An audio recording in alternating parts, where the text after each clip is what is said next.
seu like, se inscreva no nosso canal e, claro, acione o sininho para receber notificações de todos os nossos vídeos. Pessoal da igreja, com a paz do Senhor Jesus, motivo de muita alegria de poder estar na casa de Deus. Abra comigo as vossas Bíblias em Apocalipse.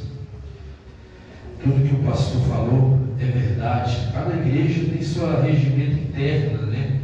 E isso é para que nós possamos andar na linha. Isso não é pecado, né? Pecado é você roubar, matar, traficar, fazer o que é errado. Mas tudo que é para glorificar a Deus é bênção, igreja. Apocalipse, capítulo 3. Confesso aos irmãos, eu meditei no texto, relutei, mas aí o Senhor confirmou aqui hoje no louvor das irmãs, na palavra que foi lida na leitura oficial dessa noite. Então eu entendi que o Espírito Santo queria falar conosco aqui. Amém? Diz assim, capítulo 3, todos acharam? Amém? E ao anjo da igreja que está em Sardes, escreve: isto diz o que tem os 7 Espíritos de Deus e as 7 estrelas. Eu sei as tuas obras, que tem nomes de que vives e está morto. Sê vigilante e confirma o restante que está para morrer, porque não achei as tuas obras perfeitas diante de Deus. Lembra-te, pois, do que tens recebido e ouvido, e guarda-o, e arrepende-te, e se não vigiares, virei sobre ti como ladrão, e não saberá a que hora sobre ti virei. Amém? Somente até aí, pode se assentar. Glória a Deus. Irmãos, quando falamos sobre Apocalipse, e Apocalipse quer dizer revelação, aquilo que é oculto. Para nós entendermos melhor, né, eu estou aqui em cima de um púlpito transmitindo a palavra de Deus. Antigamente não tinha púlpito. Antigamente os homens de Deus transmitiam a palavra inspirada, a qual Deus inspirava aqueles homens santos, né, até aos escritos que eles tinham. Porém hoje nós temos o púlpito. Hoje nós entendemos que o púlpito é onde a mensagem ela é transmitida. E o púlpito, eu entendo que o púlpito ele é um lugar de modelar caráter, né? Porque é daqui que sai a palavra, é daqui que sai a revelação. O púlpito é da onde sai a mensagem de Deus. Se nós pararmos para analisar o livro de Apocalipse, Deus, Jesus, na sua providência, Ele aqui está falando para 7 igrejas. Ele está caracterizando 7 igrejas universal. As igrejas do tempo passado, do tempo presente e do tempo futuro, se até lá ele não vier. Nós entendemos algo muito primordial, é quando a partir do capítulo 2, ele vai chamar a atenção à carta à igreja de Éfeso, que faltava amor. Aí, se nós andar mais um pouco, ele vai chamar a atenção à carta à igreja de Esmina, que faltava força. Mais um pouco adiante, ele vai chamar a igreja de Pérgamo, uma igreja que tinha perdido a santidade. Mais um pouco adiante, a igreja de Tiatira, a igreja que se profanou. E mais um pouco adiante, que é a carta onde nós lemos, capítulo 3, a igreja que tinha aparência de viva, mas estava morta. Se nós continuarmos, a igreja de Filadélfia é uma igreja missionária, é uma igreja que foi montada por escravos, pessoas que vieram de grande perseguição, de grande tribulação. A igreja de Laodiceia, capítulo 3, verso 20, em diante você vai ler, ou a partir do verso 14, vai mostrar a igreja de Laodiceia, que era uma igreja de todas as 5, era a igreja mais linda, que tinha tudo, mas Jesus estava lá fora. Agora voltamos aqui à carta à igreja de Sardes. Para quem não conhece, a igreja de Sardes era uma igreja que, quando ela surgiu no tempo do rei Crespo, é uma igreja que surgiu abundante, uma igreja que não teve perseguição, uma igreja que não teve calúnia, uma igreja que não teve problemas financeiros, uma igreja que se estabilizou em cima de uma colina, em cima de um lugar alto. Aonde a igreja ficava, ela também existia uma cidade ao redor. E dentro daquela igreja que existia uma cidade ao redor, aquela igreja estava bem estabelecida. Porque o rei Crécio também, ele adorava a Deus, ele servia a Deus. E o rei Crécio mandou fazer um muro. Vamos fortalecer, vamos fechar a cidade, para que nada invada a cidade, para que nada venha automaticamente manietar dentro da cidade, para que nós não venhamos ser pegos de surpresa. É interessante que cada tempo tem sua história. Nós vamos ver que essa mesma igreja passa-se os anos, passa-se os tempos, passa-se as décadas. A Bíblia vai dizer que o rei Crécio morre, porém surgem outros reis, e assim automaticamente essa cidade é invadida pelo rei Ciro em 519. Essa cidade sendo invadida, o rei Ciro devastou a cidade, roubando tudo que ela poderia oferecer, até porque essa era uma cidade que tinha ouro, era uma cidade riquíssima, e assim essa cidade é invadida. Nós vamos ver que a igreja consegue se restabelecer e consegue permanecer fiel a Deus. Nós vamos ver que essa mesma igreja é uma igreja que tem história. A mesma coisa, agora eu vou fazer uma aplicação aqui. Tem crente que tem história, mas tem crente que não ora mais. Tem crente que tem história, mas tem crente que não jejuma mais. Tem crente que tem história, mas tem crente que não busca mais a Deus como buscava fielmente quando começou. É interessante nós fazermos aqui um entendimento acerca dessa igreja. Quando fala de igreja, fala de unidade, fala de união, comunhão, corpo, fala de, aleluia, glória a Deus, daquilo a qual nós estamos aqui hoje reunidos em um só propósito, em adorar a Deus. Nada mais é do que servir ao nosso Senhor e Salvador Jesus Cristo.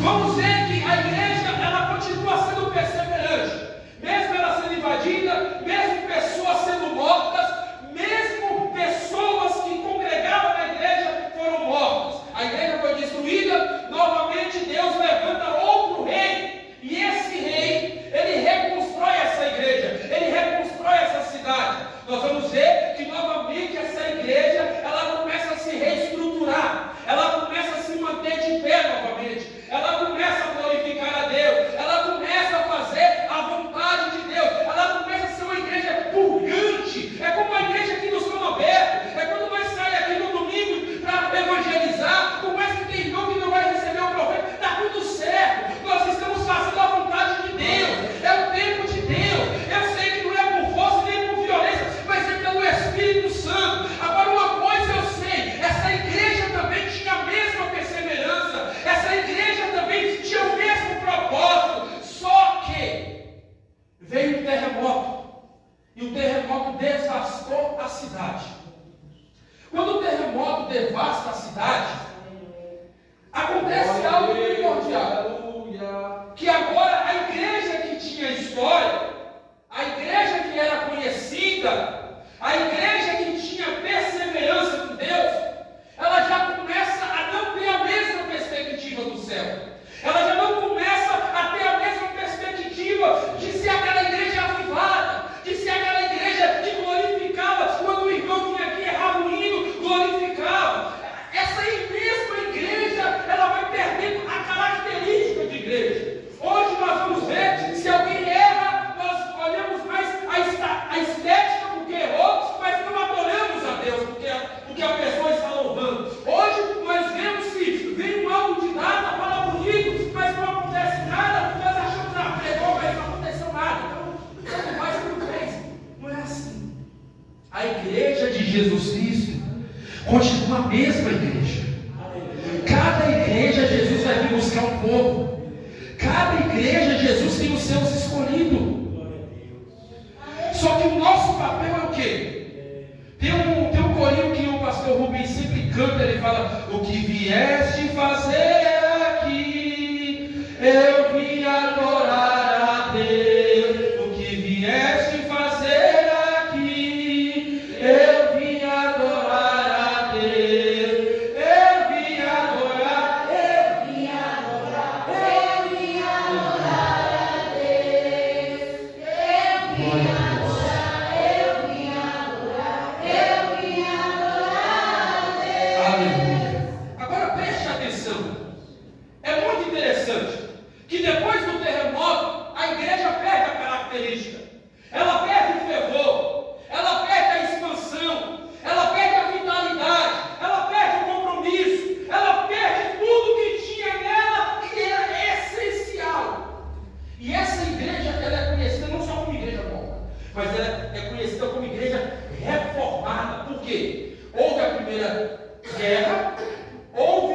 segundo terremoto, mas ela permaneceu. Só que depois da terceira guerra, a igreja se estaciona. A pior coisa que tem para o crente, e aqui é para nós, não é para quem está lá fora, porque Deus não precisa falar com quem está lá fora, Ele vai falar primeiro com quem está dentro. Então, que tem alguma coisa, quando eu estaciono, e se eu estaciono na minha vida moral e vida espiritual, automaticamente eu vou morrer. Por isso que Jesus, ele faz questão de dizer assim, e ao anjo da igreja que está em Sardes escreve isso, diz o que tem os 7 Espíritos de Deus. Aí ele continua dizendo, e as 7 estrelas, eu sei as tuas obras. Sabe o que ele está dizendo? Eu conheço você, eu sei quem você é, eu sei o que você faz, eu te conheço, não precisa ninguém me falar de você, eu sei o que aconteceu com você, eu sei porque você está nesse estágio, eu sei porque você está passando essa dificuldade. A igreja, Jesus sabia tudo da igreja, por isso ele está dizendo, eu conheço, aleluia, eu conheço. Ainda ele vai dizer que tem nomes de que vive, mas está morto. A pior coisa para o crente, irmão, é vir para a igreja e não sentir mais nada de Deus.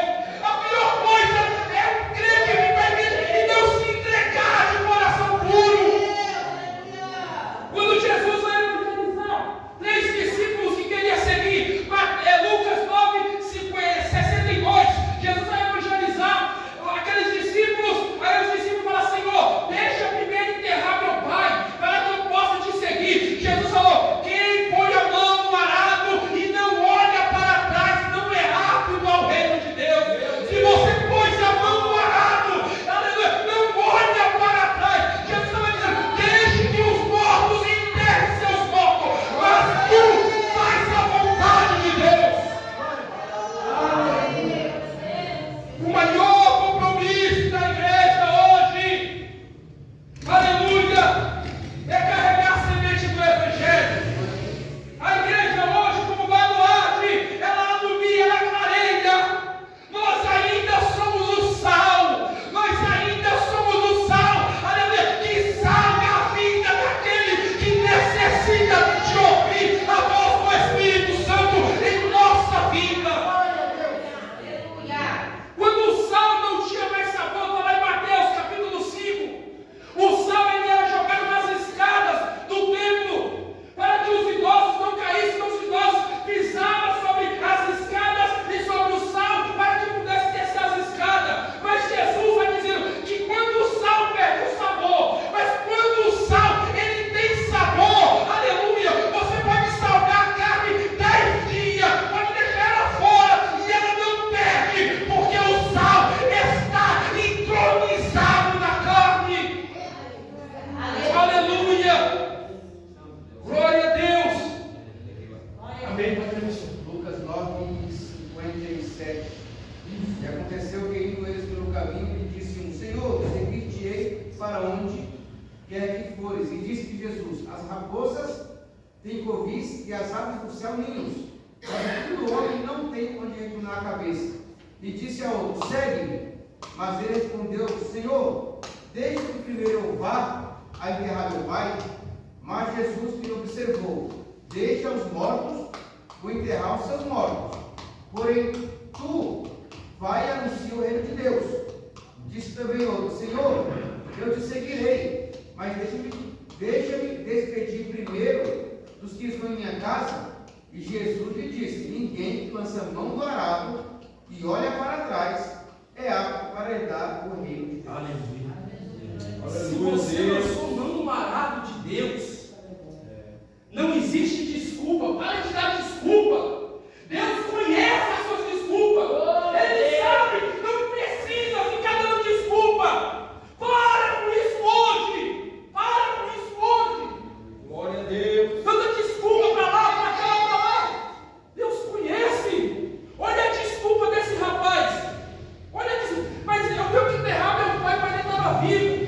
Mas eu tenho que servir a Deus. Você serve a Deus, rapaz. Deixa que o corpo enterre seus corpos. Mas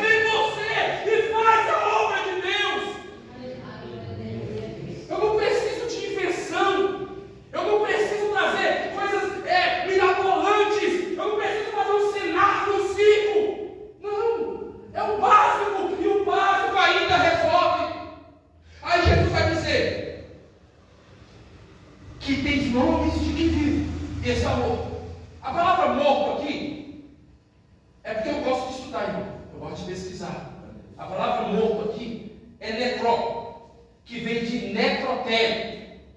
Quando uma pessoa morre, ela vai para o necrotério para quê? Para a autopsia, para o IML, automaticamente o IML pega o corpo, leva, e automaticamente, se aquele corpo não ter a identificação, ele vai para o necrotério e fica em congelamento.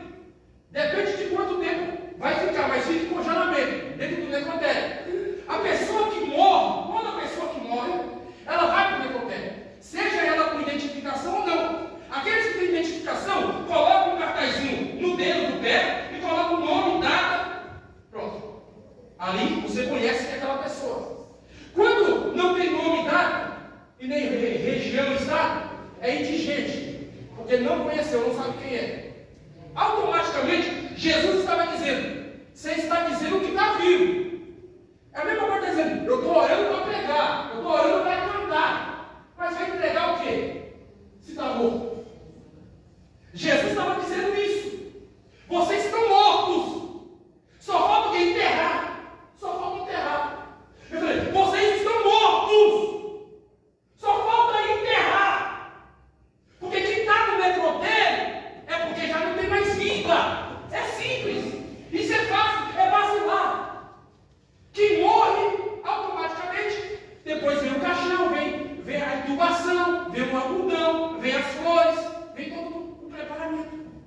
Mas enquanto Jesus está olhando e ele sabe a condição, ele olha para a condição, ele vê a necessidade da igreja, ele vê o processo da igreja, ele vê o peso que você está carregando, ele sabe as coisas que você está enfrentando, ele sabe os problemas que você enfrentou. Agora, o problema é eu colocar sempre a mesma coisa. Abre para mim, por favor, pastor, Provérbios 24, 11. É um culto de doutrina, tá, irmãos? Glória a Deus. Se tu deixares de livrar os que estão sendo levados para a morte, aos que estão sendo levados para a matança, e disseres, eis que não sabemos, porventura não o considerará aquele que pondera os corações? Não saberá aquele que atenta para a tua alma? Glória a Não dará Deus. ele ao homem conforme a sua obra? Oh, glória. Olha que texto profundo. Olha que texto profundo. Se você se atentares àqueles que estão indo o quê? À morte. Tem pessoas que estão morrendo por dentro, mas não liberam o perdão. Tem pessoas que estão morrendo por dentro, mas não tem coragem de abraçar a irmã. Tem pessoas que estão morrendo por dentro, mas não tem coragem de ter humildade, que foi a palavra que você pregou na terça-feira. A humildade, ela te eleva a lugares altos. Às vezes nós temos que se rebaixar e ser humilde. Jesus foi assim. Jesus falou, se alguém te chamar para ir uma milha, vai com ele quantas? 2, 10, quanto que for, mas faça. Às vezes eu fico me perguntando, que evangelho é esse que nós estamos vivendo? Que evangelho é esse que nós queremos falar, mas se não tiver aplicação, vai ser apenas pirotecnia, vai ser apenas algo passageiro. Se não tiver uma aplicação na nossa vida, vai continuar a mesma coisa. Entra culto, sai culto, entra ano, sai ano, e nada acontece. Irmãos, Jesus, ele conhece eu e você de dentro para fora, de fora para dentro, de baixo para cima. Não adianta nós falar para o homem o que às vezes não é, mas Deus, ele conhece. Aí Jesus continua dizendo, e aqui é Jesus que está falando. Eu amo quando Jesus fala, porque Jesus, ele conhece lá dentro, aonde é impossível de penetrar os arcanos de Deus. Jesus está olhando e está sabendo, o problema está aí, ó, eu quero resolver. Aleluia. Aí Jesus fala, ser vigilante e confirme o restante que está para morrer, porque não achei as tuas obras perfeitas diante de Deus. Ainda havia crentes fiéis, por mais que não tinha crentes que ainda eram fiéis, mas havia crentes fiéis. Havia crentes que se doavam para a obra. Havia crentes que não olhavam o tempo, a chuva, a estação, o terremoto, a dificuldade. Havia crentes fiéis.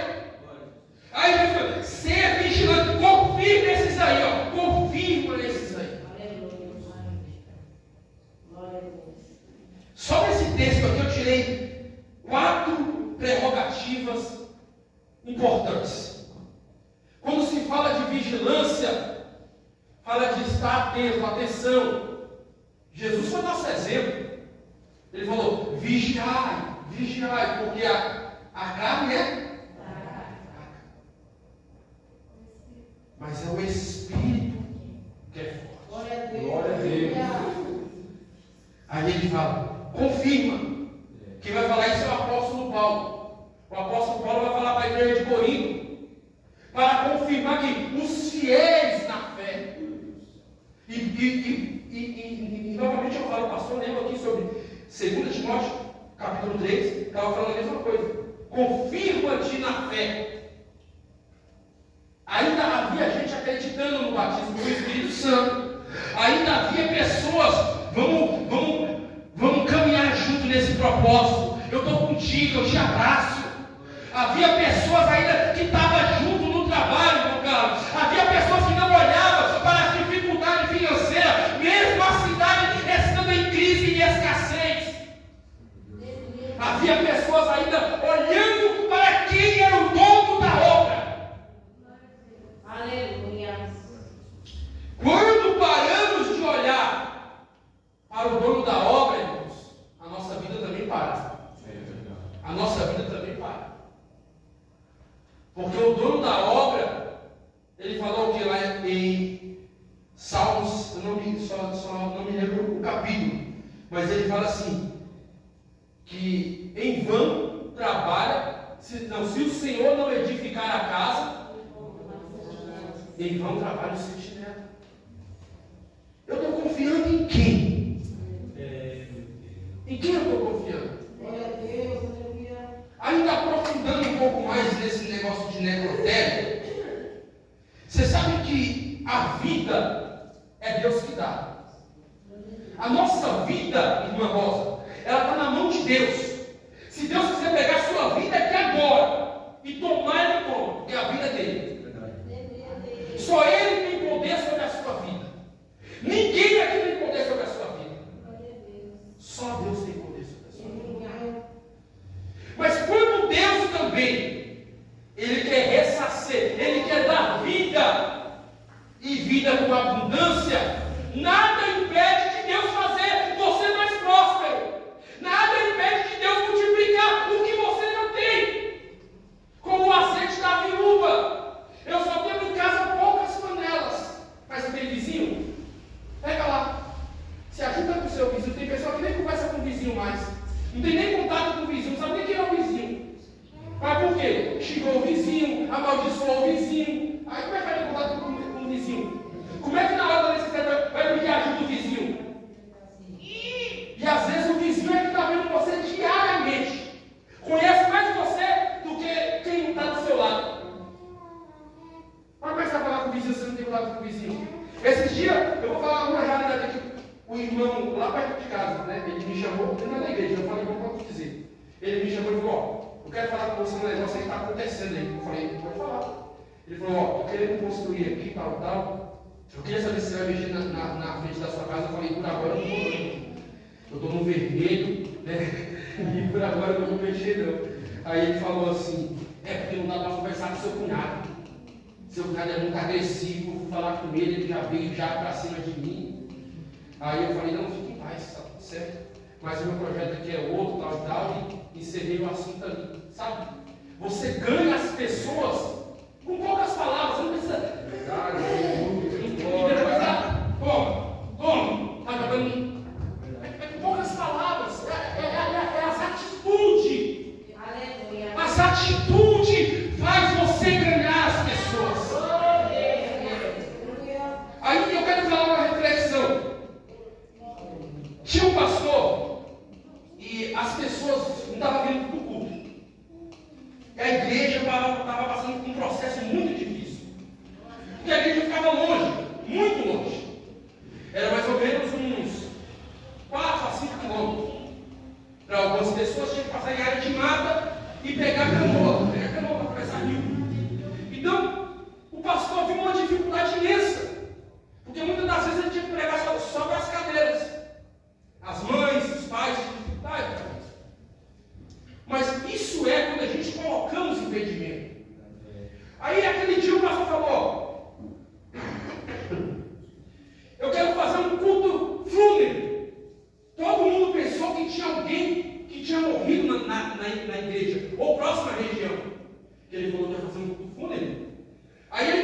caixão velho, colocou no meio da igreja, colocou um espelho dentro do caixão, só que ninguém viu. O caixão ficou aquela parte fechada, ficou uma parte quadrada aberta, e ficou ali aquele espelho para cima, e ali todo mundo veio, não faltou ninguém. Até quem não era da congregação veio para a igreja. Até quem não era da congregação. Lotou a igreja.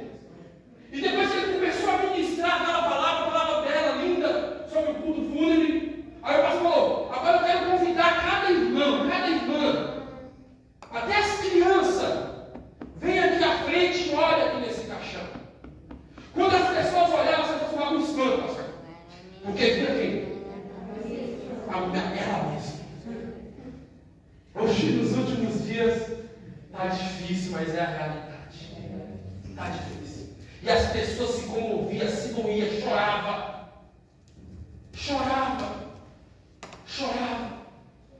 Porque via ela lá naquele lugar. E a morte espiritual é desse jeito. Não precisa de muita coisa. Não precisa inventar. Aleluia. Aleluia. Glória a Deus. O Senhor está aqui, igreja. Aleluia. Abra comigo Efésios capítulo 5, versículo de número 14. Quem puder ler, por gentileza. Isso, é Efésios 5, 14. Pelo que diz: desperta, ó tu que dormes, e levanta-te dentre os mortos, e Cristo te esclarecerá. Glória a Deus. Olha o que Paulo está dizendo para a igreja de Éfeso. A igreja de Éfeso também é uma igreja que era purgante, tinha uma força. Só que Paulo está falando: desperta, tu que dormes, e Cristo te esclarecerá. O que é despertar? Só quem desperta é quem está dormindo. Só quem desperta é quem está desapercebido. Olha bem, quando você está no ônibus, você está cansado, eu sou assim. Às vezes eu estou com um livro aqui no ônibus, tem hora que está aquele cochilo, aí do lado bater na cabeça não vai. Eu só acordo assim às vezes, muito cansado. Então ele está falando: desperta! Tem pessoas que estão dormindo de olho aberto. Desperta! Despertar é acordar, irmãos. É ficar aceso. Lembra da mulher que perdeu a candeia, a moeda dentro de casa? Ela, olha para você ver que aquela moeda era mais cara do que a festa. Mas ela fez o quê? Ela convida, depois que ela acha, ela convida as amigas e faz o quê? Uma festa. Ela pega a candeia e começa a procurar, até encontrar. E quando encontra, faz uma festa. Isso que é amor pela obra. Quem tem amor pela obra, irmãos, não mede os valores, não mede as dificuldades. O amor pela obra é independente de quem vai pregar, é independente de quem vai cantar. Eu vou adorar. Glória a Deus. É isso. Glória a Jesus. Glória a Deus. Eu já fiquei muito triste na minha caminhada na fé, sabe? No começo, porque às vezes eu ficava injuriado. Sempre era o meu modelo que pregava. Aí eu falava: hoje eu não vou pro culto, não, só ele prega. Eu vou só, sabe? Às vezes parece que a coisa na nossa cabeça. A gente tem que tirar isso. Isso vai ser isso aqui. Às vezes parece que. Exatamente. E aí quando eu vi o pastor falando que às vezes o pastor Moisés pregava 2 horas, eles tinham que ficar ouvindo 5 horas. Então 5 horas. Aí você vai aprendendo as coisas um pouco mais. Mas eu vim aprender isso depois. Mas eu falava assim: eu não vou pro culto. Eu falava para a igreja: eu não vou pro culto, não. Só o irmão que prega. Ela falou: eu vou, mas eu vou adorar. Você vai ficar, então eu vou lá. Então eu vou também. Eu vou também. Então eu tinha que ir, né, pastor? Não deixar por aí só. Às vezes, irmão, nós temos que deixar o nosso comodismo. Porque o diabo coloca minhoquinha na sua cabeça, que você começa a ver coisa onde não tem.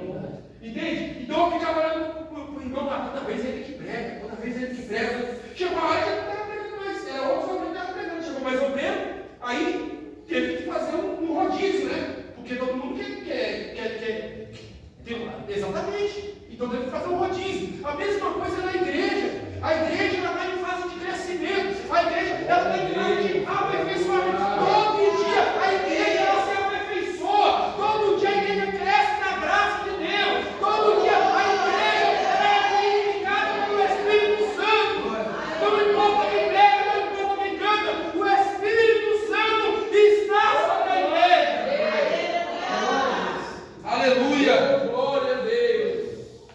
Deus, vamos continuar aqui. Lembra de ti, pois o que tem recebido e ouvido, e guarda-o, e arrepende-te. E se não vigiares, virei sobre ti como ladrão, e não saberá que hora sobre ti virei. Olha para você ver como é que Jesus, ele é educado. Jesus, ele pede licença, ele pede por favor. Jesus é educado. Ele repreende a igreja, ele aconselha a igreja, e agora ele fala: lembra-te, pois, do que tens recebido. O que você recebeu de Deus? O que Deus tem feito até aqui na sua vida? Será que você pode lembrar? Será que pode passar um filme do que Deus te fez até aqui? Até segunda aqui hoje. Não estou falando de hoje para amanhã. Do que Deus tem feito até aqui na sua vida. Será que foi pouco, igreja? Será que foi pouco? Deus te deu uma família, Deus te restaurar, tantos livramentos desde quando você nasceu. Talvez era para você estar morto, talvez era para você ter perdido a salvação, talvez não era nem para você estar aqui hoje. Mas quantos livramentos, quantos cuidados de Deus Ele tem sobre a sua casa, sobre a sua família, sobre o seu lar. Será que é pouco que Deus tem feito em nossas vidas? Será que a gente poderia ser mais grato a Deus, dando glória para Ele mais alto? Então, Jesus lembra eles. E aqui, Jesus não está lembrando eles só apenas do que Jesus fez. Mas Jesus falou: tens recebido e ouvido. Guarda, guarda, guarda. Eu recebi a palavra, mas o que Deus fez na minha vida até hoje não é para se comparar, porque eu poderia estar preso, poderia estar morto. Com que tanta coisa que Deus já fez, tanto livramento, é tanto milagre. Por que no começo da fé, o crente, ele é tão abençoado? Porque ele não olha nada, ele só olha Jesus. Ele só olha Jesus. O crente, eu lembro que quando eu me converti, todo lugar que eu ia, alguém falava algo para mim da parte de Deus. E tudo que era falado acontecia, menos de dias acontecia. Se era dinheiro, se era porta de trabalho. Teve uma pessoa que falou assim para mim: ó, você não vai arrumar trabalho em lugar nenhum, você não tem estudo, você não sabe nem ler, você é analfabeto, né? Falei: amém, tudo bem, Deus é bom. Aí a irmã me confiou: ela vou te dar R$50. Com esses R$50 você vai arrumar um emprego bom. E realmente arrumou um emprego bom, final 8 anos. Cresci de posição lá, subi na empresa. O primeiro carro eu comprei com dinheiro dessa empresa. Foi a minha primeira empresa de segurança. 8 anos que lá na Real com proteção. Depois a empresa cresceu tanto, e aí depois eu acabei saindo por direção de Deus para outro lugar. Mas eu cresci lá dentro daquela empresa. Todos os cursos que eu fiz pela CFTV, porteiro, vigilante, vários cursos. Às vezes, o crente, ele vai numa monotonia, no automático, ele para. Ele para por quê? O crente, ele entende que Deus está agindo, mas aquela persistência que ele tinha no começo, ele já não tem mais. E aí, as coisas já ficando mais demoradas de acontecer. Não é que Jesus mudou, não é que as coisas estão do mesmo jeito, não, porque Deus conhece. Se a Bíblia está dizendo que Deus sabe quem é eu e você, não tem por que Ele não agir também na sua vida. Não é a mão do homem que impede o agir de Deus, não é a mão de ninguém que para o que Deus tem na sua vida. Quem para o que tem na sua vida é você mesmo. Aleluia. Aleluia. Santo para sempre, Jesus. Glória a Deus. Glória a Deus. Aleluia. Olha, eu vou te contar outra reflexão. Hoje Deus está me dando uma graça aqui, e eu quero dar essa reflexão, eu acho que os irmãos já até ouviram. É a do copo de água. Tinha um irmão que ele saía para a igreja para ver defeito, problema. A pior coisa do mundo é o crente que não quer Deus, mas só vai para a igreja para ver problema e dificuldade. Porque até o banco que está errado, ele fala: ó, tá errado aqui acabar o culto. Porque ele não vai adorar. Ele não vai com o intuito de dar o melhor culto. Aí chegou a hora que ele foi falar isso com o pastor. Aí o pastor falou: faz assim, na hora do culto, eu vou te dar um copo com água. A igreja era grande, né? Bem grande. Tinha um vão no meio, botei aqui, 2 vão na lateral. E embaixo aqui, como o altar era separado, o altar era um pouco afastado. Aí o pastor falou assim: eu vou te dar um copo com água. Você vai pegar esse copo com água na hora do culto e vai girar na igreja 4 vezes. E depois você me fala. Porque depois que ele viu os problemas, ele falou: eu vou sair da igreja. É o que muita gente faz, né? Porque ele só vê problema. Só ele é o perfeitão. Só ele. Aí ele falou assim: tá bom, pastor. Aí o culto está lá pegando fogo, aquela glória descendo de palavra, sabe? Aquele poder do céu, algo sobrenatural. E ele girando no copo. Vai, volta, vai, volta. Aí o culto já acabando, o culto acabou. Aí ele esperou o pastor na porta. Pastor, aí o pastor chegou nele: e aí, você viu alguma coisa? Não, pastor, não vi.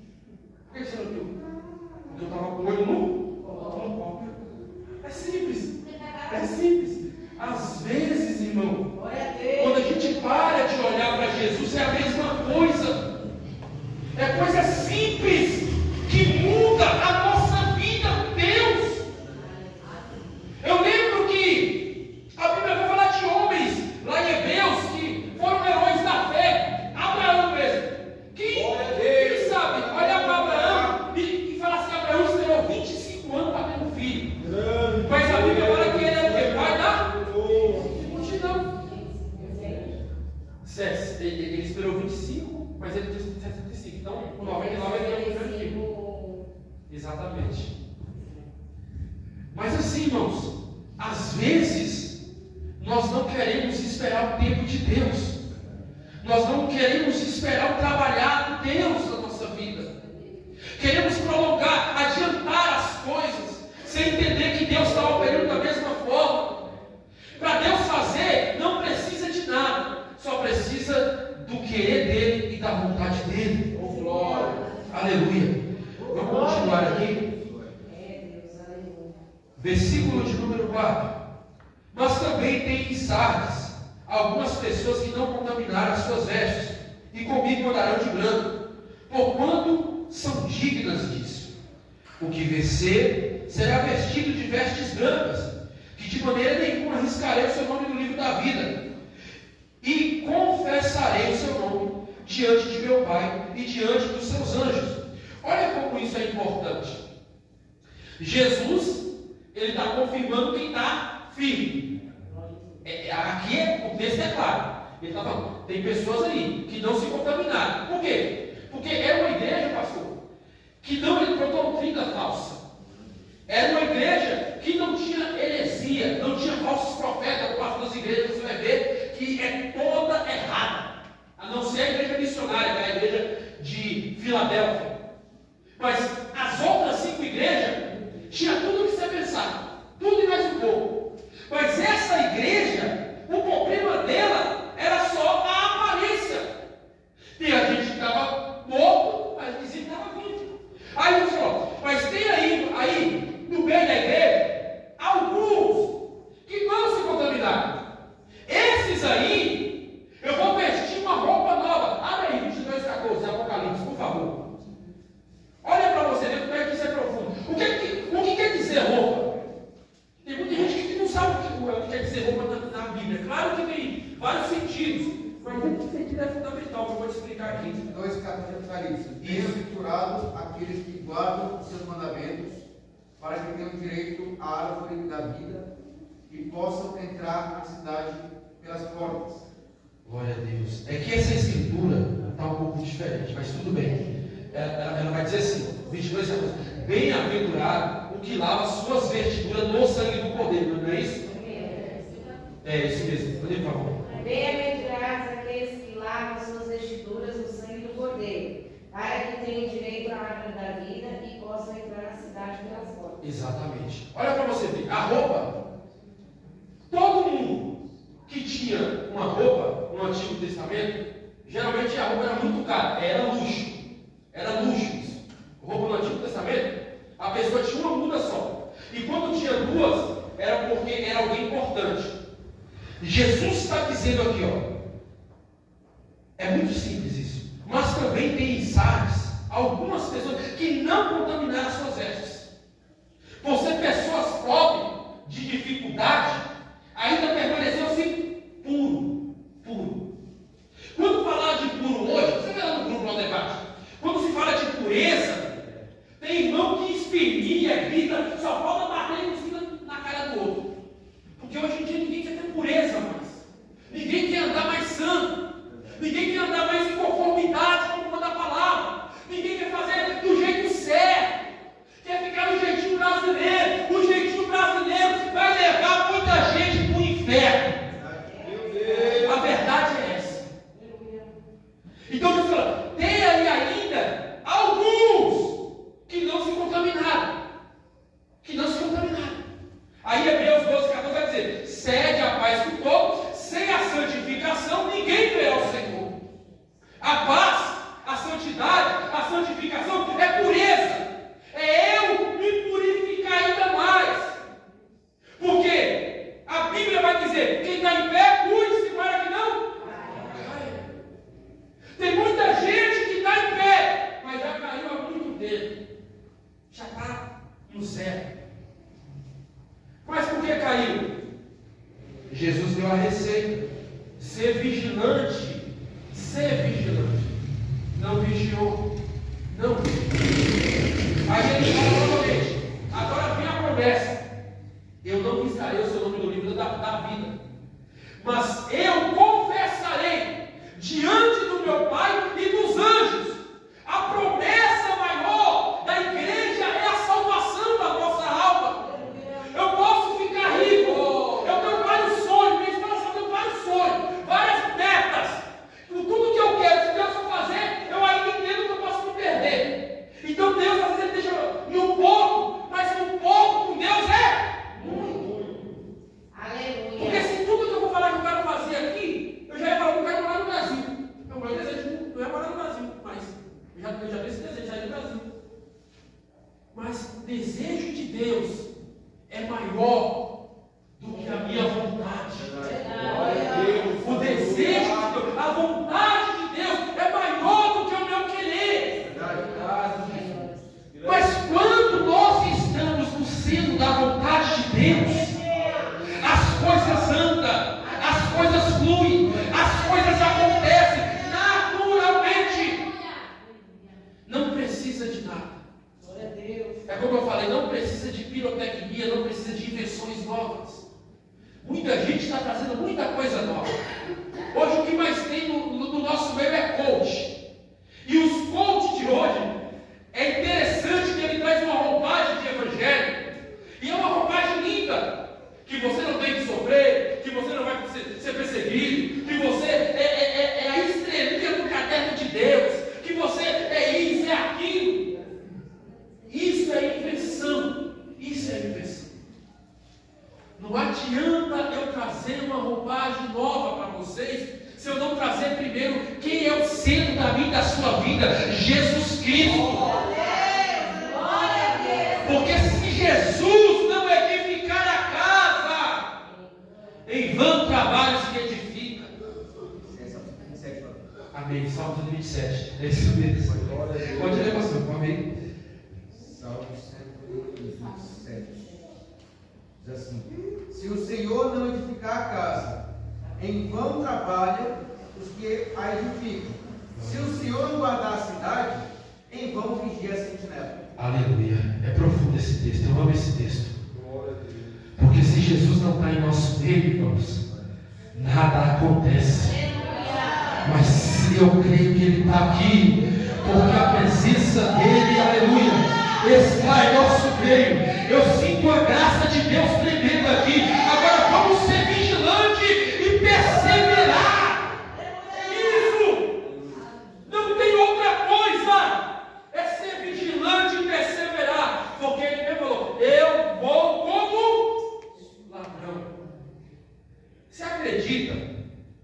A gente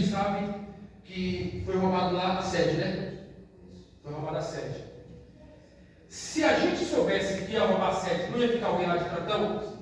Jesus conta uma parábola da mesma forma. Ele fala: se a que hora eu soubesse que viria um ladrão, eu não vigiaria? Aí ele fala: eu vou como ladrão. Eu vou como? Não quer dizer que ele é o ladrão. Ele veio como. Abre para mim, por favor, pastor. Isso. E depois também Tessalonicenses. E aqui eu já vou finalizar e passar o microfone. 2 Pedro 3,10. Tessalonicenses 5. Isso. Tessalonicenses. Tá, pode não. 2 Pedro 3,10. Mas o dia do Senhor virá como ladrão de noite, no qual os céus passarão com grandes trovões, os elementos e abismos se desfarão, e a terra e as obras que nela se queimarão. Oh, glória, é forte isso. Aleluia. Olha para você ver. Mas antes disso, eu vou pedir para a irmã Jaqueline, por gentileza, lê para mim 1 Tessalonicenses, capítulo 4, versículos 16 e 17. E aqui eu já vou finalizar, tá, irmãos? Porque o mesmo Senhor descerá do céu com alarido, e com voz de arcanjo, e com a trombeta de Deus. E os que morreram em Cristo ressuscitarão primeiro.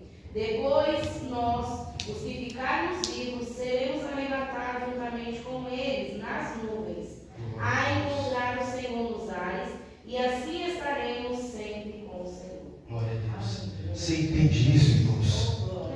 Quem está esperando Jesus aqui? Porque Jesus vai vir. A Bíblia fala que ele vai vir e todo olho o verá.